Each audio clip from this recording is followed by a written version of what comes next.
There's a man who can explain the entire situation to you in perfect detail. The variables, the risks, the 3 ways it could go wrong, and the 1 way it could go right. He understands the problem better than anyone in the room. And he has been sitting on the same decision for 11 months. Most people look at that and call it fear. They call it overthinking. They call it a smart man being lazy with his own life. But psychology tells a very different story, and once you hear it, you will never read that hesitation the same way again. Because the thing that stalls him is not weakness. It's the exact same machinery that makes him brilliant, running with nothing to push against.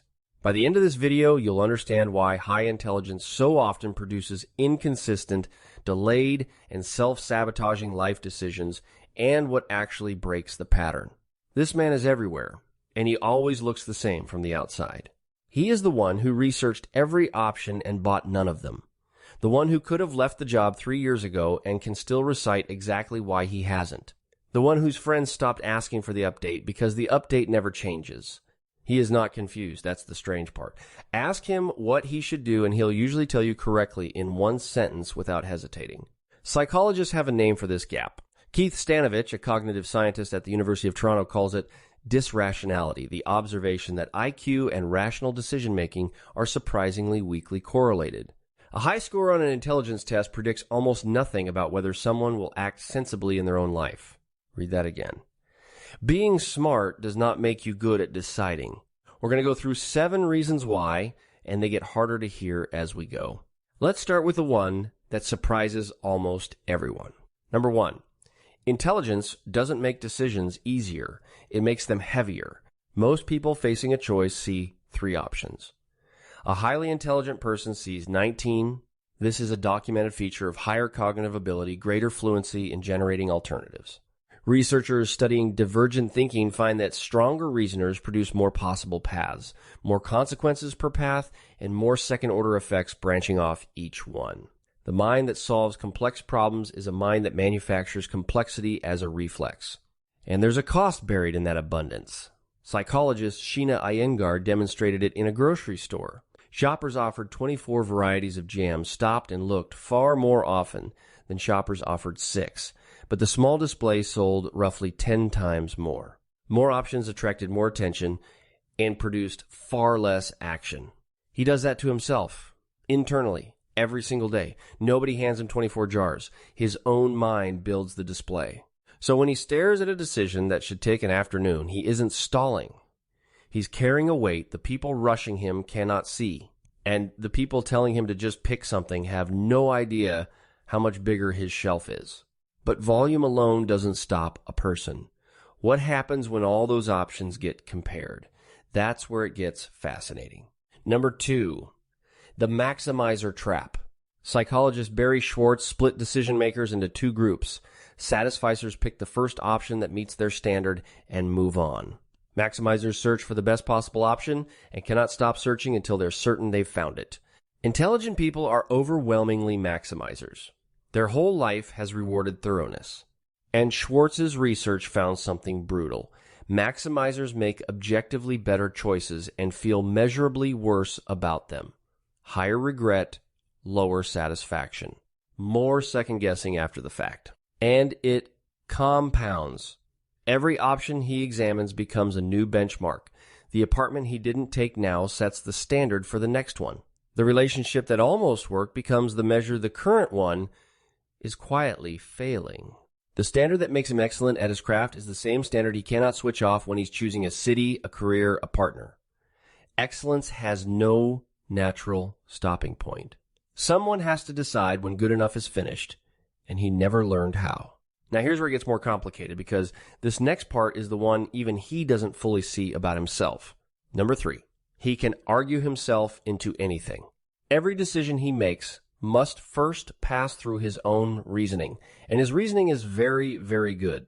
Stanovich also documented what he calls myside bias, our tendency to evaluate evidence in favor of a conclusion we already prefer. Here's the finding that matters. Myside bias does not decrease with intelligence. In some studies, it increases. A more capable mind builds more convincing arguments for whatever it already wanted and builds them faster. So when he explains why staying is the sensible choice, it sounds airtight. It is airtight. That's precisely the problem. He isn't lying to anyone. He's the most qualified defense attorney his avoidance could possibly hire. And this next one, the people who love him get it completely wrong. Number 4, what looks like indecision is usually simulation. To everyone watching, nothing is happening. He's quiet. He's stuck. He seems passive. Inside, he is running the decision forward. Cognitive scientists call this mental simulation, the mind rehearsing a future scenario in enough sensory and emotional detail that the body responds as if it were real. Neuroimaging shows that imagining an outcome activates overlapping regions with actually experiencing it. He is not avoiding the leap, he is taking it repeatedly in a room no one else can enter, which is why he can be exhausted by a decision he never made. He's already lived through the failure 8 times, he just hasn't lived through the attempt once. And here's what makes it worse. Simulation is not neutral. The mind rehearses threat far more vividly than it rehearses success, because that's what kept our ancestors alive. So the disaster version arrives in high definition, and the version where it works out stays vague and unconvincing. He isn't being pessimistic. He's watching a biased projector and calling it analysis. If you're the kind of person who thinks carefully about how people actually work, not just what they do, but the machinery underneath it, and you're still here, that tells me something about you. It would mean a lot if you hit subscribe. We put out videos like this every week. Real psychology explained in a way that finally makes sense. Number 5, the hidden cost of keeping every door open. This is the part almost nobody talks about, and it's expensive. Behavioral economist Dan Ariely ran an experiment where participants could earn money behind 3 doors, but any door left untouched would slowly shrink and vanish. The rational move was obvious. Find the best door and commit. Instead, people frantically spent their clicks running back and forth, keeping the fading doors alive, and earned significantly less than the participants who simply picked one. Ariely's conclusion was blunt. We are irrationally afraid of closing options, even worthless ones. Now give that instinct to a mind that can see the value in every single door. He isn't indecisive. He's paying rent on futures he will never live in, and the bill comes due as years. Look at what that actually costs. The unfinished degree kept technically alive. The city he still might move to. The business idea that has been 18 months from launching for 6 years. Each one takes a small, permanent slice of his attention just to remain possible. That is the real price of intelligence without commitment. Not one bad decision. 100 good ones, all half made.